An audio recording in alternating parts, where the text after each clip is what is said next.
Drew Alba along with first base coach Elijah Maris on another edition of Player/Coaches Roundup. All right, Elijah, you just came out of college ball. Now you're here with the Sweets. How's it been going? It's been going well. It's been a lot of fun. It's been an interesting transition from not playing to now coaching.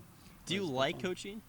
I do. I do like coaching. I mean, I'm the first base coach, so everyone knows the first base coach is more of the vibe guy, if you will, not as much to bring to the table. You know, a sense of like, I don't have to decide when a guy has to score from second. You know, round guys give signs. I'm just there to take their gear and support them. You know. I feel like the vibe guy is still a very important role, and everyone on the team's mentioned. Everyone likes each other. Everyone, you know, is vibing together. How much did you take credit for that?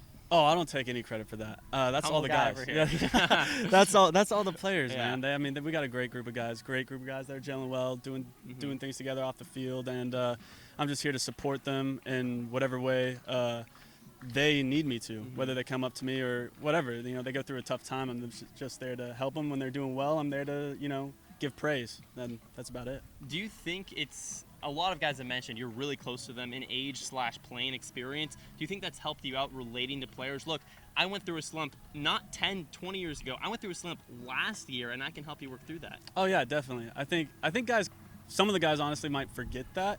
But it does help because I can relate to them pretty well because it's so close to home because I just finished playing. Yeah. As a first base coach, what's your responsibilities when you're out on the field? Yelling back, stuff yeah, like that? Yeah, well, pretty much yelling back. If I see, you know, telling when it hits the gap, telling them, yo, get on two, like ASAP, or like if I notice, like, tell them to take a hard turn so that if the, you know, right fielder, left fielder bobbles the ball, like, you know, that they're ready to take second and be aggressive.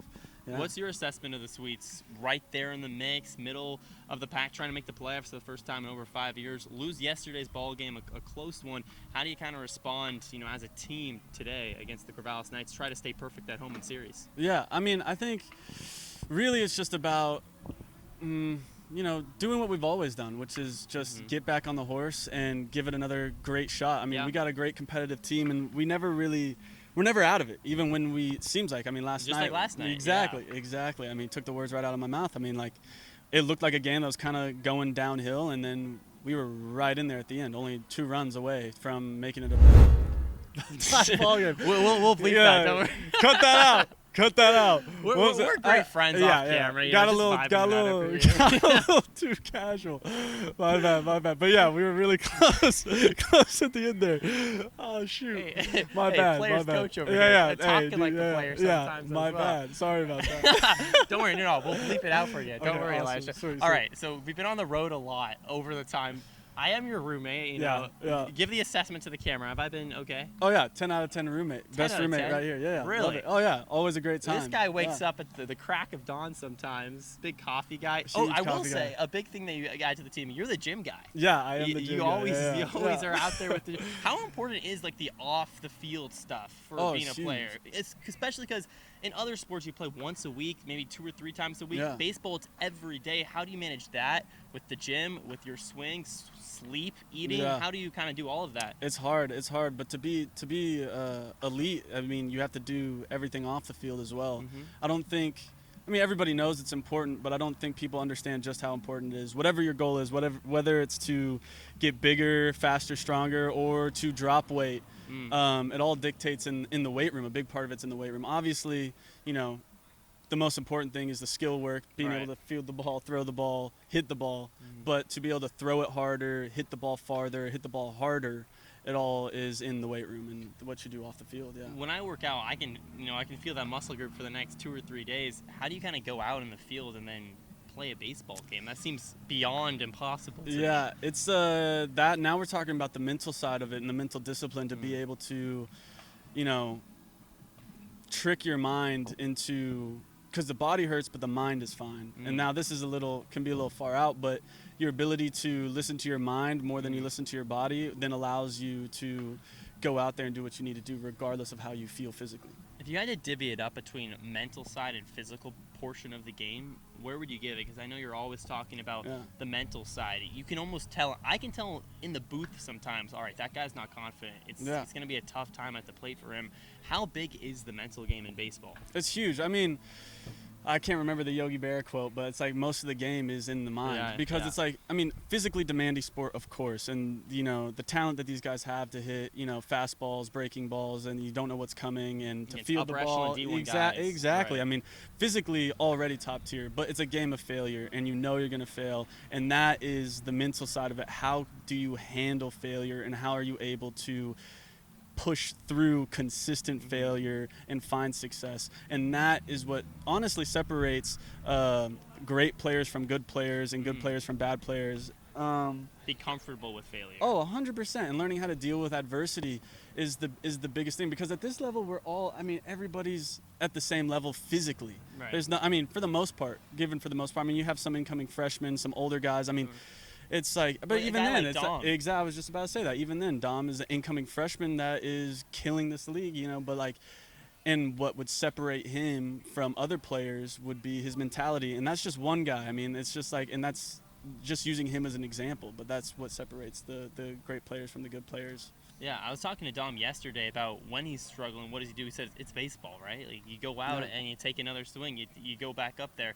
Almost forgetting about the last at bat, I think, is a big plus. Let's get a little bit, we've been talking about very baseball heavy. There's a concert after the game. Oh, yeah. Are you watching the concert? I might watch the concert for a little bit. I haven't thought that far ahead. I'm much more of a present moment kind of guy, but there we go. I think I'll stick around and watch some music. I love music. Yeah. And it'd be fun to watch some live music. Baseball is your first love, though, right? Yeah, always has been. So how do you kind of keep, now you're out of the game, playing wise, for right now, who knows what happens down the line. How do you keep involved with the game from now until, up until who knows when? Yeah, that's hard, man. I think I'm still trying to figure that out. Right. I don't know. I always told myself that when I was done playing, I would never pick up a bat or ball again, because that's the level of dedication that I've put into the sport when I played. It's hard to play casual almost. Yeah, it's really hard. But, I'm already breaking that rule, and here I am coaching, But one of my favorite quotes, it's an old one, Ty Cobb, when he was finally retired and done playing, he said he felt like a prisoner set free, which is kind of an interesting take. Wow. And it's like, he's one of the greatest, granted, very old and timey player, but like, that's the level. The game's the same. That's the level of dedication you gotta have to put into it. So that it's definitely been a little hard transition kind of coming out. I still really don't know the answer to that question. Off the field, you told me the more you get out of the game, you realize you're kind of a fossil back in the day, an old school type baseball player. You want to describe kind of the difference between maybe the old mentality and the newer age players? Yeah, I don't know, because this is all kind of opinion based, and this is my own personal opinion. I think the old. I am asking you. So yeah, go ahead. of course, and my opinions aren't very hard line. Like, it's not like I stand by this. Right. But I guess I was playing in the transition between where it was more like travel ball, perfect game was coming in, and like showcases were coming in. So the perceived showcase culture, as they call it, was starting to happen as I was playing, and then that transition into where we're at now, where travel ball is, and where it's all gone to is like I was in it as it was evolving. And so I think I still, and I grew up in a baseball family. My grandfather played minor league ball, was a coach. My dad was a coach, played ball as well. He didn't, play as far as my grandfather did, but he was coach. And I grew up with the history of the game, learning the history of the game, learning the greats of the game, and I had a very utmost respect for them. And so I kind of carried this, for lack of a better term, spirit of baseball with me when I played. I always played my 110%. And I'm not saying guys don't do that now, but I didn't care so much about my exit velo and my stats. You always like your stats, but that wasn't until after the season. I was just more so caught up in competing and winning at all costs. Within reason, obviously. Yeah. Speaking of winning, the Sweets right now, like I mentioned, it feels like every game is big. We go into the next series and it's like, oh, this is a big series. At what point is every game a big game for the Sweets? Yeah, I think we're there now. We got the next two against the Knights, and then we got an All-Star break. That's huge. And, that's big for the players and even the coaches. It's a long season for the coaches too. And then we got the Berries. We're back here with Bend and the Berries again, and then we're back to Corvallis, and already all those series.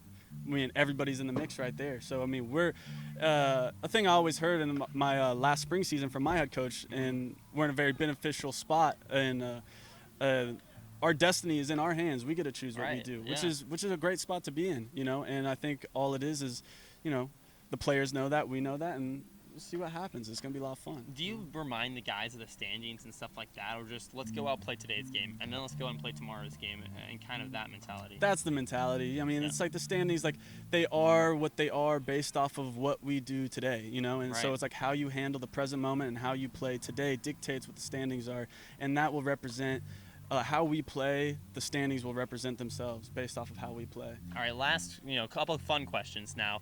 So in your picture that I did for the article I released about you, you had like a buzz cut Yeah. of some sort. Yeah. And then I looked at your Linfield, or maybe it was the year before that, and you had hair flowing down to your shoulders. Now you're kind of in the middle. Yeah, I'm in the middle. What's going on with the locks? Well, I'm curious. I'm growing them back out. There you know? go. Yeah, there it is. What was I'm the growing them process back. to going to the Well, buzz? so kind of, it's funny. It happened in JUCO. It was like right before COVID happened. I was just, I thought you were like a military guy. Yeah, I You're know. I was like, I shaved my head, buzzed it, and then COVID happened. I grew my hair out. I had long hair, and I went to Hawaii, and I was transferring schools. I wanted a fresh start. I actually went bald. I gotta find some pictures. I'll show you where I went Wow. like skin, like all the way bald. In Hawaii? Yeah. Well, no, right after. Okay, when I was about to say right that's after the very summer. anti-Hawaii. Yeah, no. I looked very local when I was out there. There you go. And then I grew it back out, and then this past year, after I had long hair when I played in the West Coast League last year, and then I just buzzed it this fall for another fresh start, and Nice. then now I'm growing it back out. Kind of what I did. Save money, you know. Right, there you go. You it's think you're ever cheaper going to than buzz it getting a haircut. again?